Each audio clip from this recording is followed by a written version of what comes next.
লাভ করতে চান তাহলে যোগ্যতার প্রয়োজন। বিষয়টা সহজ। শ্রদ্ধা আপনাকে জ্ঞান দেবে, নম্রতা আপনাকে মান, আর যোগ্যতা উচিত স্থান দেবে। কিন্তু যদি আপনি এই তিনটি গুণ সম্মিলিত করেন তাহলে এমন কিছু লাভ করবেন যা এই সব কিছুর থেকে অনেক ঊর্ধ্বে। সম্মান। আর এ হলো সেই সম্মান যা প্রত্যেক মানুষের নিজের জীবনে লাভ করতে চেষ্টা করা উচিত। কারণ এই হলো সেই সম্মান যার কারণে আপনি চলে যাওয়ার পরেও এই সংসার আপনাকে ভালোবাসবে আর মনে রাখবে। আসুন আমার সাথে ভালোবেসে বলুন, রাধা রাধা।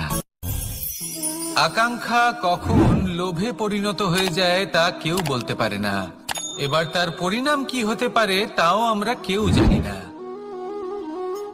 আজ আমি আপনাকে বলছি, কোনো ব্যক্তি সব থেকে বেশি ক্ষতির সম্মুখীন তখনই হয় যখন সে এটা মনে করে যে সে সব থেকে বেশি সুরক্ষিত স্থানে রয়েছে।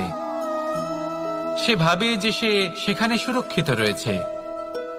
সে তখন অসাবধান হয়ে পড়ে, আর তখনই তাকে জীবনের সব থেকে বড় ক্ষতির সম্মুখীন হতে হয়।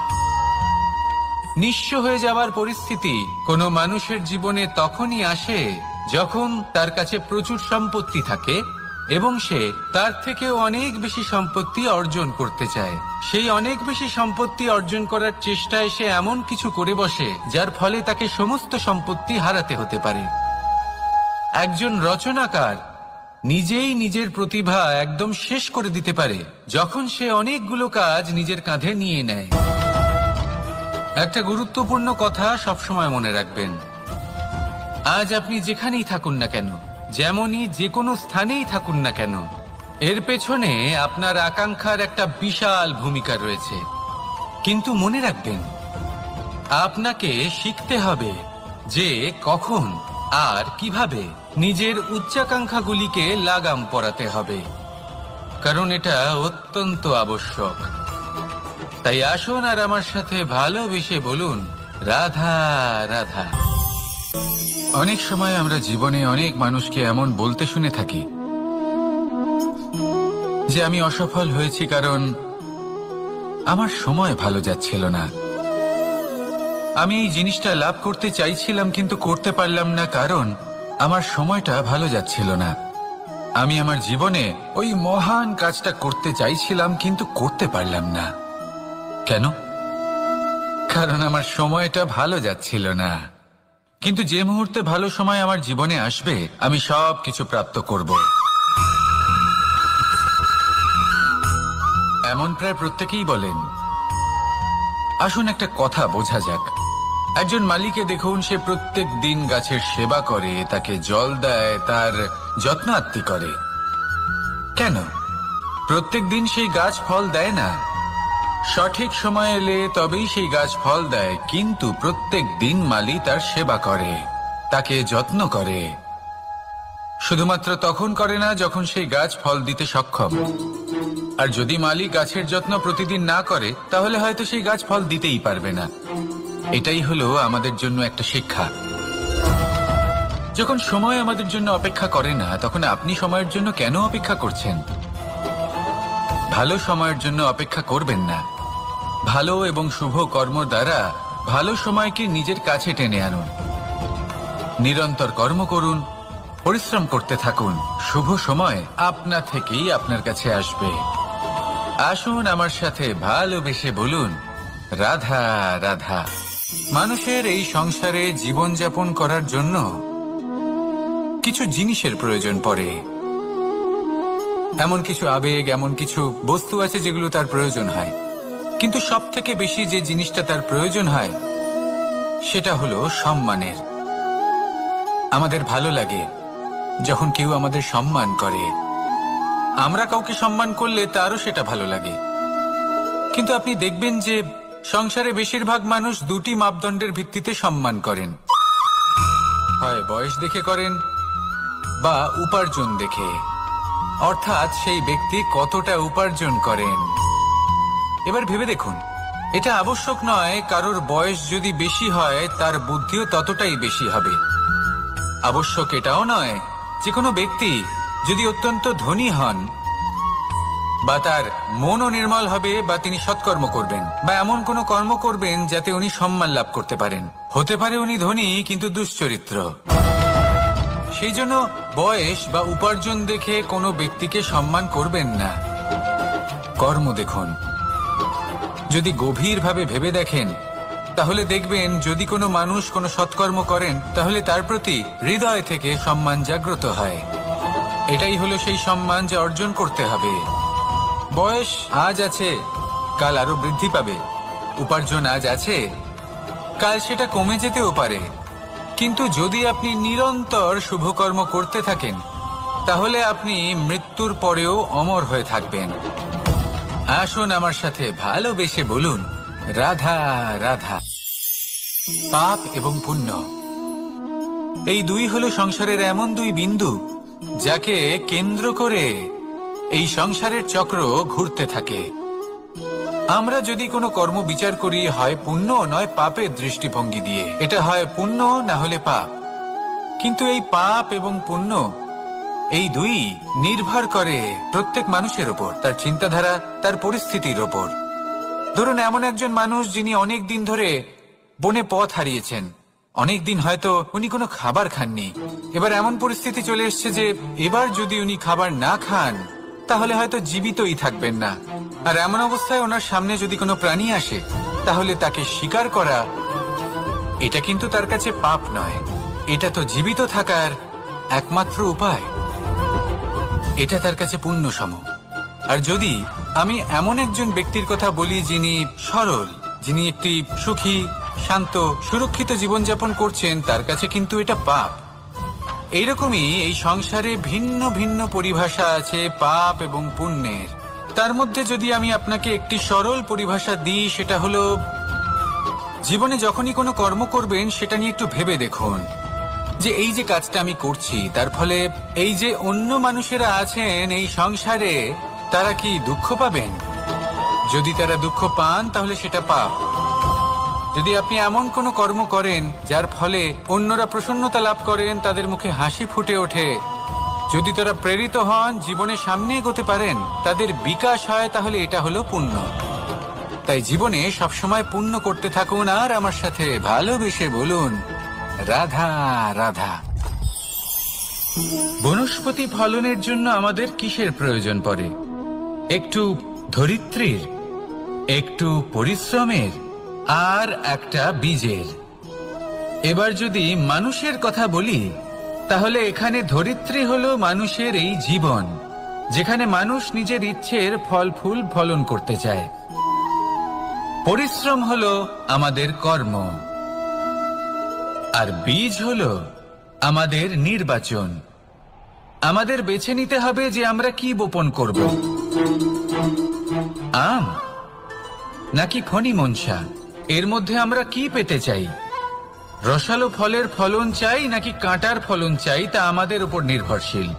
কিন্তু একটা কথা ঠিক, লক্ষ্য যেমনই হোক না কেন, জীবন যেমনই হোক না কেন, যদি আপনি লক্ষ্যের দিকে এগোতে থাকেন তাহলে কর্মের সাথে খামখেয়ালি আচরণ করতে পারবেন না। যদি আপনি এমন করেন তাহলে এটা আপনাকে একটা অনুচিত লক্ষ্যে পৌঁছে দেবে, সেটা কিন্তু নিশ্চিত। সবসময় এটা মনে রাখবেন, কর্মের সাথে খামখেয়ালি হবেন অর্থাৎ কর্মফলও আপনার সাথে খামখেয়ালি হবে। তাহলে নিষ্ঠার সাথে কর্ম করতে থাকুন আর নিজের লক্ষ্যকে প্রাপ্ত করুন। আর আমার সাথে ভালোবেসে বলুন, রাধা রাধা। অগ্নি চতুর্থ তত্ত্ব, সব থেকে বেশি গুরুত্বপূর্ণ কিন্তু তার থেকেও বেশি ভয়াবহ। কখনো অগ্নিকে নিয়ন্ত্রিত রূপে উনুনে জ্বলতে দেখেছেন? এই অগ্নি আমাদের খাবার বানাতে সাহায্য করে, যা আমাদের শক্তি প্রদান করে। কিন্তু এই অগ্নি যখন বিচলিত হয়ে, অনিয়ন্ত্রিত হয়ে কোনো বনের আগুন হয়ে ওঠে, তখন মহা বিনাশ ঘটে যায়। আপনারই অন্তরের ঊর্জা হলো এই অগ্নি। এটা আপনার শক্তিও, আপনার ক্রোধ। একে ব্যবহার কিভাবে করবেন তা আপনারই হাতে। যদি কোনো ব্যক্তি নিজের অন্তরের এই ঊর্জাকে ব্যবহার করেন শক্তির রূপে, তাহলে সে বিকাশ ঘটাতে পারে, নির্মাণ ঘটাতে পারে। কিন্তু যদি কোনো ব্যক্তি তার অন্তরের ঊর্জাকে বিধ্বংসী অস্ত্র বানিয়ে ফেলেন, তাহলে নিশ্চিত রূপে মহা বিনাশ ঘটতে পারে, যাতে বিনাশ তারও অবশ্যই হবে। অনেক বছর পূর্বে এমনই এক আগুনের দ্বারা এই সুন্দর পৃথিবীর নির্মাণ হয়েছিল, আর অনেক বছর পূর্বে এমন এক আগুনেই সমস্ত জীব এবং সংসার বিলুপ্ত হয়ে গেছিল। এবার আপনি আপনার অন্তরের ঊর্জা দ্বারা বিনাশ ঘটাতে চান নাকি নির্মাণ ঘটাতে চান, সেই সিদ্ধান্ত আপনারই। আসুন আমার সাথে ভালোবেসে বলুন, রাধা রাধা। কখনো কখনো এমন হয়, আমরা আমাদের বাড়ির উঠোনে বীজ বপন করি, আর তা বিকশিত হয় একটা সুন্দর বৃক্ষে। তার শাখাগুলি প্রতিবেশীর বাড়ি পর্যন্ত পৌঁছয়। ফলের বর্ষণ প্রতিবেশীর বাড়িতেও হয়ে থাকে, আর আমরা ভাবি গাছ আমরা উৎপন্ন করব আর ফল খাবেন আপনারা। এই কেমন কথা হলো? আপনাকে এই কথা বুঝতে হবে যে এসব হলো ভৌতিক বস্তু, সাংসারিক বস্তু। কখনো নিজের বাড়ির বাগানে ভালোবাসার গাছ বপন করে দেখুন, তার শাখাও প্রতিবেশীর বাড়ি পর্যন্ত পৌঁছবে, ফলের বর্ষণ সেখানেও হবে। কিন্তু সেই ফল চাইতে আপনাকে যেতে হবে না, সেই ফল দ্বিগুণ মাত্রায় আবার আপনার কাছেই ফিরে আসবে। তাই নিজের বাড়িতে আর নিজের মনে ভালোবাসার গাছ উৎপন্ন করুন। এই জীবন প্রসন্ন হয়ে বলবে, রাধা রাধা। অ দিয়ে অন্ত, আ দিয়ে আরম্ভ, এই দুইয়েরই রাশি সমান। যদি আপনি মন দিয়ে দেখেন তবে দেখবেন এদের সম্পর্ক খুবই নিবিড়। কিভাবে? যখন কোনো কিছু শুরু হয়, এটা নিশ্চিত হয়ে যায় যে তা সমাপ্তও হবে। আরম্ভই যদি না হয়, তার সমাপ্তও হবে না। যা আরম্ভ হয়েছে তার সমাপ্তি হলো অবশ্যম্ভাবী। এটাই হলো প্রকৃতির নিয়ম, একে এড়ানো যায় না। এবার এই কথা আমরা সকলে জানি। এবার মানুষ কি ভাবে যে সমাপ্তির পরে কি হতে পারে, এর উত্তর তাদের কাছে নেই। তাদের উচিত অন্য কোনো বিষয় ভাবা যা বেশি গুরুত্বপূর্ণ। এবার মানুষ এটা জানে না যে মৃত্যুর পরে কি হতে পারে, কিন্তু এই কথা অবশ্যই জানে যে জন্ম থেকে মৃত্যু পর্যন্ত এই সময়, যাকে আমরা জীবন বলে থাকি, এই সময় আমরা কর্ম করতে পারি। এই কথা তো আমরা জানি। তাহলে এমন কি কর্ম করা যেতে পারে যা আমাদের সমাপ্তির পরও আমাদের প্রাসঙ্গিক করে রাখতে পারে, এই বিষয় ভাবা উচিত। যে জন্মগ্রহণ করেছে তার মৃত্যু হবেই, এটা সাধারণ বিষয়। কিন্তু ইতিহাস আজও সেই সকল মানুষজনকে স্মরণ করেন যাদের এই সংসার তাদের মৃত্যু নয়, বরং তাদের জীবনকালে যে কর্ম তারা করেছেন তার দ্বারা মনে রাখেন। সেই কর্মের কারণে এই সংসারে তাদের নাম, তাদের কর্ম, তাদের ব্যক্তিত্ব, তাদের কীর্তি অমর হয়ে থাকে এবং থাকবে। আপনার কাছে এতটা সময় নেই যতটা আপনার মনে হচ্ছে আপনার কাছে আছে। সেই জন্য যত শীঘ্র সম্ভব শ্রেষ্ঠ কর্ম করুন, যতটা পারবেন ততটা অধিক সুকর্ম করুন। এই সংসারে নিজেকে অমর করে তুলুন আপনার মৃত্যুর পরেও। আর আমার সাথে ভালোবেসে বলুন, রাধা রাধা। ওমা, এ কি? আমি কখন থেকে এখানে অপেক্ষা করছি, হাত পেতে দাঁড়িয়ে রয়েছি যাতে একটা ফল আমার হাতে এসে পড়ে এবং সেটা আমি খেতে পারি। কখন থেকে অপেক্ষা করছি, কিন্তু সেটা হচ্ছেই না। এবার আপনি বলবেন যে এসব কি বলছি, এই কি অদ্ভুত কথা বলছি। যদি ফল খেতে হয় তাহলে আমাকে বৃক্ষে চড়তে হবে, ফলের কাছে পৌঁছতে হবে, তবেই তো ফল পাবো। এবারে এটা অত্যন্ত সহজ ব্যাপার, কিন্তু এই বিষয়টা আপনি নিজের জীবনের প্রসঙ্গে ভেবে দেখুন।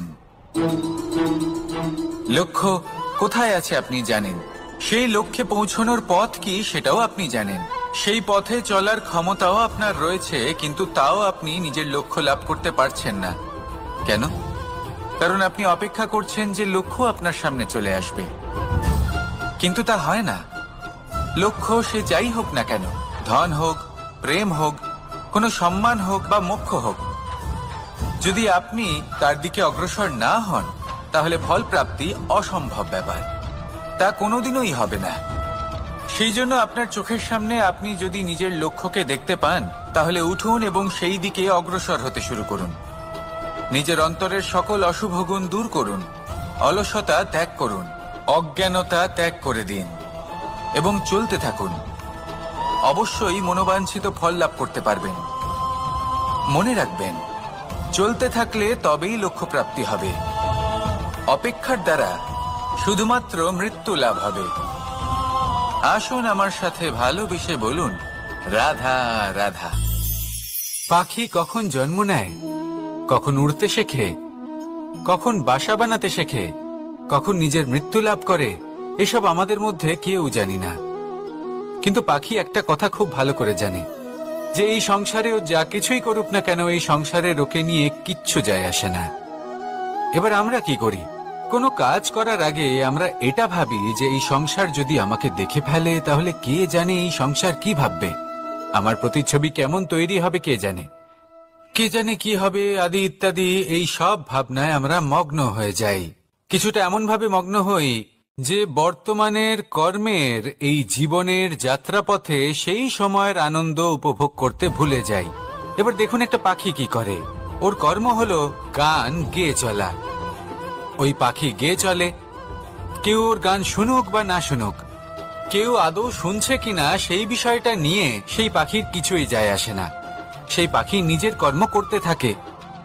হয়তো সেই জন্যই আপনি কখনো কোনো পাখিকে কাঁদতে দেখবেন না। এরকমই আপনাকে নিজেকে গড়ে তুলতে হবে। প্রথমে নিজেকে জিজ্ঞেস করুন, এই যে কর্ম আমি করতে চলেছি সেটা কি উচিত? যদি আপনার মনে হয় সেটা উচিত, তাহলে সেটা প্রমাণ করুন। এটা ভাববেন না যে এই সংসার কি ভাববে। আসুন আর আমার সাথে ভালোবেসে বলুন, রাধা। বনের মধ্যে যদি আপনি কোনো বিষাক্ত সাপ দেখেন তাহলে কি করবেন? আপনি তখনই তার থেকে দূরে পালাতে চেষ্টা করবেন। আর এটা কেন করবেন? নিজের রক্ষার্থে। এই কথা আমি নয় মেনে নিলাম, কিন্তু নিজের জীবনে এটা করেন না কেন? আপনি যেখানেই যান, যে স্থানেই যান না কেন, প্রত্যেক সময় প্রত্যেক মুহূর্তে এমন বিষাক্ত সাপ আপনি অবশ্যই খুঁজে পাবেন। আর সেই সাপ নয় যাদের আপনি বনে খুঁজে পাবেন, এরা হলো সেই সাপ যা আপনাকে পাপ করতে বাধ্য করবে। আপনার অন্তরের বাসনা, ক্রোধ, অহংকার, লোভ, ঈর্ষা এদের বৃদ্ধি ঘটাবে। দেখুন, বনের এই সাপ আপনাকে একবার ছেড়ে দিতেও পারে, ছোবল নাও মারতে পারে, কিন্তু এই যে পাপরূপী সাপ আছে তা অবশ্যই ছোবল মারবে। কর্ম যদি করেন তাহলে অবশ্যই ফল পাবেন। সেই জন্য যখনই কোথাও যাবেন, যদি এমন কাউকে দেখেন, যদি এমন কিছু দেখেন যে আপনাকে পাপ করতে বাধ্য করছে, তাহলে সেই মুহূর্তে সেখান থেকে পালিয়ে যান। যেমন বনের সাপ দেখে আপনি পালাতে থাকেন। সৎকর্মের রক্ষা অত্যন্ত আবশ্যক। আসুন আর আমার সাথে ভালোবেসে বলুন, রাধা রাধা। যদি কোনো সিংহ বানরের মতো গাছে চড়তে চেষ্টা করে তাহলে কি হবে? একটা মাছ যদি মাটিতে হাঁটতে চেষ্টা করে তাহলে কি হবে? তারা বিফলই হবে। কিন্তু এরকম কেন হয়?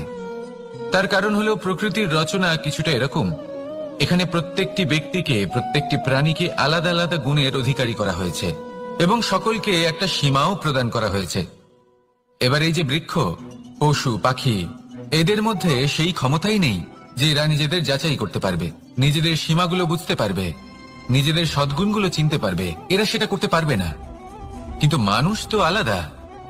মানুষের কাছে সেই বিশেষ শক্তি আছে যে তারা পূর্ণরূপে নিজেদের যাচাই করতে পারবে, নিজেকে পূর্ণরূপে বুঝতে পারবে, নিজের দোষ, নিজের অপগুণ, নিজের সদ্গুণ, নিজেদের সীমাগুলো তারা বুঝতে পারবে। আর এটা অত্যন্ত গুরুত্বপূর্ণ। কথায় আছে যে যদি সাফল্য লাভ করতে হয় তাহলে নিজেকে যাচাই করে নিতে হবে। তাই নিজেকে যাচাই করুন, নিজের সাথে পরিচিত হয়ে যান এবং জীবনে কর্ম করতে থাকুন। সাফল্যের শিখরে অবশ্যই পৌঁছে যাবেন। আর ওখানে যদি যান তাহলে এই মন প্রসন্ন হয়ে অবশ্যই বলবে, রাধা রাধা। অন্ধকারাচ্ছন্ন রাত্রি যদি এসে থাকে তাহলে আলোকিত প্রকাশ নিয়ে সূর্যও অবশ্যই আসে। রোগ যদি এসে থাকে তাহলে তার ওষুধও অবশ্যই আসে। সমস্যা যদি আসে তাহলে সেই সমস্যার সমাধানও নিজে থেকেই আমাদের কাছে চলেই আসে। এই সংসার, এই জীবনের শুধুমাত্র একটাই নিয়ম আছে, আর তা হলো এটাই, এই সংসার হলো একটা চক্রের মতো। এতে শাশ্বত বলে কিছু নেই, নিত্য বলে কিছু নেই।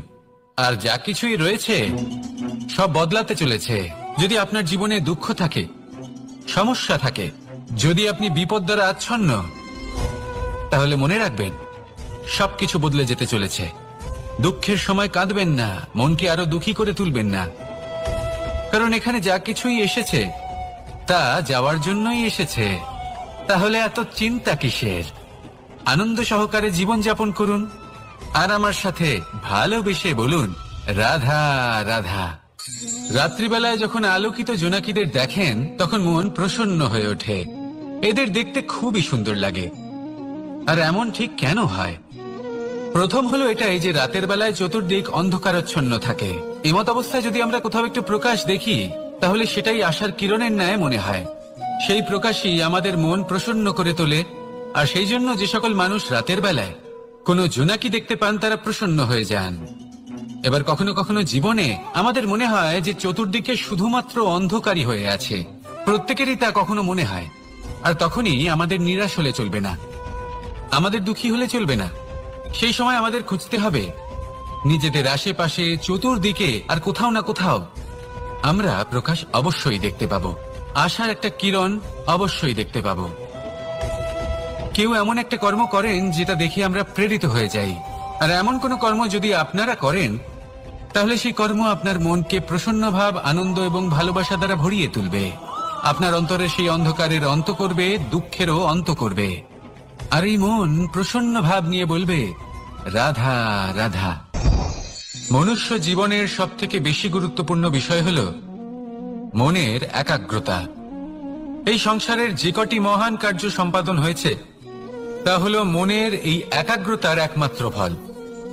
আপনি অবশ্যই দেখে থাকবেন অনেক ছোট বড় নদী যা বয়ে চলে তাদের সামনে একটা বাঁধ নির্মাণ করা হয় সেই সব নদীর জল সঞ্চয় করতে। বাঁধ হয়ে গেলে প্রয়োজন মতো বা মনের ইচ্ছে মতো তাকে ব্যবহার করা সম্ভব। এবার এটাই আমাদের মনের সাথেও সম্ভব। আমাদের মনের একাগ্রতা আজকের দিনে দাঁড়িয়ে বিভিন্ন ধরনের বিকার, ক্রীড়া এবং ভোগের মধ্যে ভাগ হয়ে গেছে। একে একত্রিত করতে হবে, একটা বাঁধ নির্মাণ করতে হবে, কর্মের বাঁধ। আপনাকে শুধু এটাই করতে হবে, যেটা উচিত কর্ম সেটাই করুন, যেটা অনুচিত কর্ম সেটা করা থেকে নিজেকে বিরত রাখুন। ব্যাস, এই কাজটাই আপনি করতে থাকুন, করতে থাকুন। মনের মধ্যে একাগ্রতার বাঁধ নির্মাণ করুন। আর একবার যদি তা নির্মাণ হয়ে যায়, তাহলে যখন চাইবেন, যেখানে চাইবেন, যতটা চাইবেন একাগ্রতা প্রয়োগ করতে পারবেন। আর একবার যদি আপনি এটা শিখে যান, তাহলে এই সংসারকে বদলে ফেলার মতো কাজ আপনি করতে পারবেন, সমাজকে শোধরাবার মতো কাজ করতে পারবেন। তাহলে এই মনকে একাগ্র করুন আর আমার সাথে ভালোবেসে বলুন রাধা রাধা।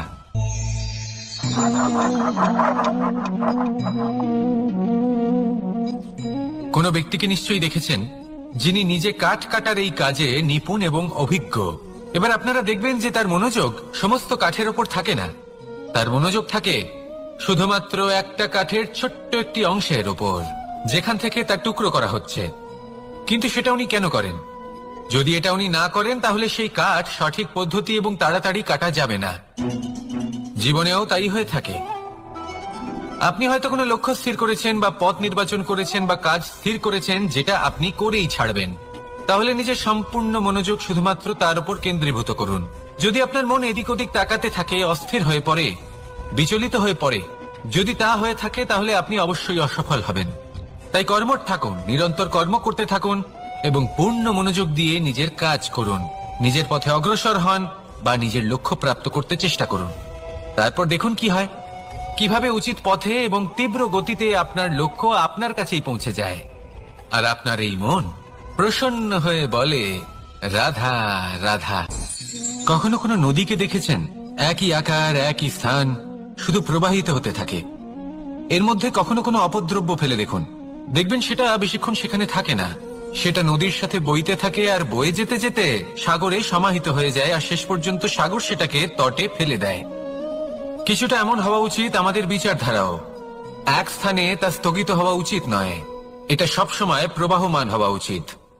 তবেই আমাদের চেতনা, আমাদের মূল্যবোধ এবং আমাদের স্মৃতি এই তিনটি শ্রেষ্ঠ থাকবে। আর এটাই হলো পুকুর এবং নদীর মধ্যে পার্থক্য। নদীতে জল সবসময় বয়ে চলে, সেই জন্য পবিত্র থাকে, শুদ্ধ থাকে এবং পরিষ্কার থাকে।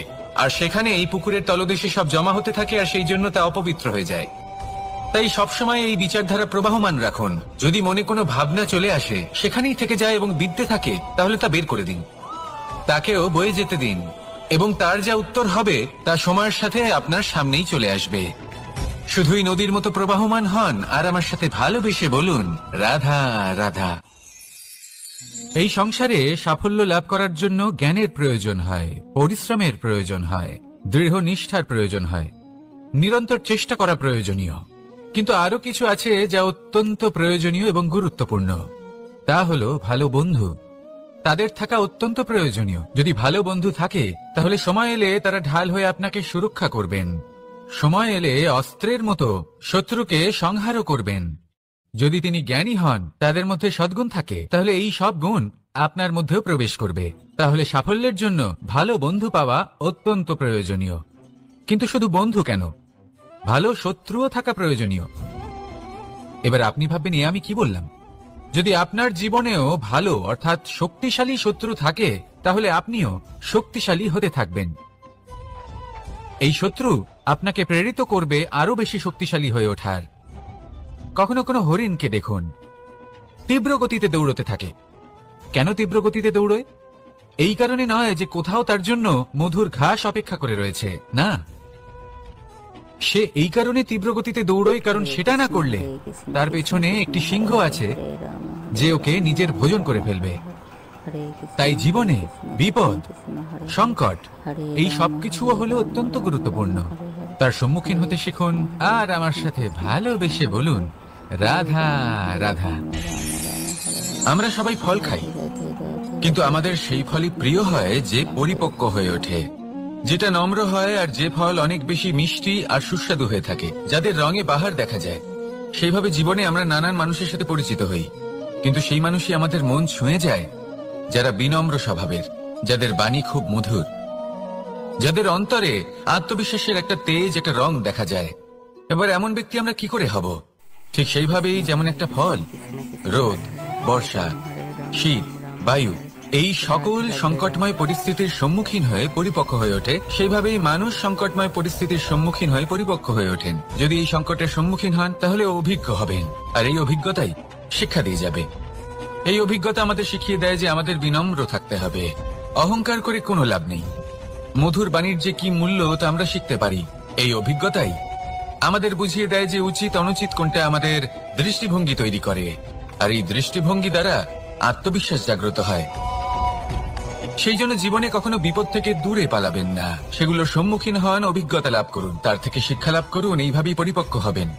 আসুন আমার সাথে ভালোবেসে বলুন, রাধা রাধা। ধন সঞ্চয় করা সম্ভব, আর সেই জন্য ধন সব থেকে বেশি মূল্যবান সম্পত্তি নয়। এবার আপনি বলবেন, আমি কি বলছি? এই ধন খুব মূল্যবান, আমরা সকলে অর্জন করতে ব্যস্ত। সেটা এই কারণে, কারণ আপনারা জানেন না এই সংসারের সব থেকে বেশি মূল্যবান সম্পত্তি কি। এ হলো সেই সম্পত্তি যা কখনো সঞ্চয় করা সম্ভব নয়। আপনার কাছে যতই ধন থাকুক তা দিয়ে আপনি স্বাস্থ্য লাভ করতে পারেন, বাড়ি কিনতে পারেন, আদি ইত্যাদি, কিন্তু আপনি যতই ধনী হন না কেন, ফেলে আসা দিনের একটা মুহূর্ত আপনি লাভ করতে পারবেন না। এই একটা মুহূর্ত, এই সময়, এটাই হলো সংসারের সব থেকে মূল্যবান সম্পত্তি। একবার চলে গেলে তা কখনোই ফিরে আসে না।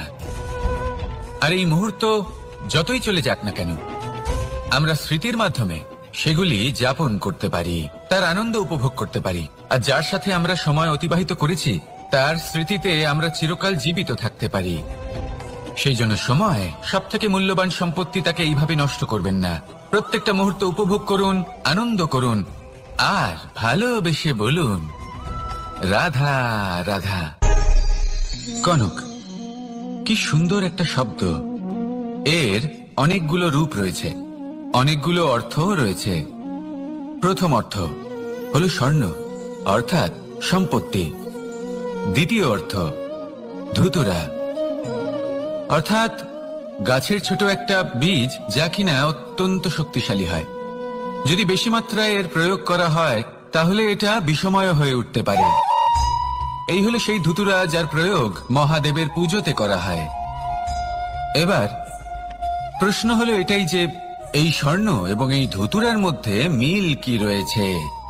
মিল হলো এটাই যে এই দুটোই মানুষকে মত্ত করে তোলে। ধুতুরা মানুষকে তখন মত্ত করে যখন তাকে সেবন করা হয়, কিন্তু স্বর্ণ, ধন, সম্পত্তি, মানুষ এটা যতটাই অর্জন করে নেয় সেটাই যথেষ্ট। এই স্বর্ণ মানুষের ভাবনা চিন্তা করার ক্ষমতাকে বশ করে ফেলে।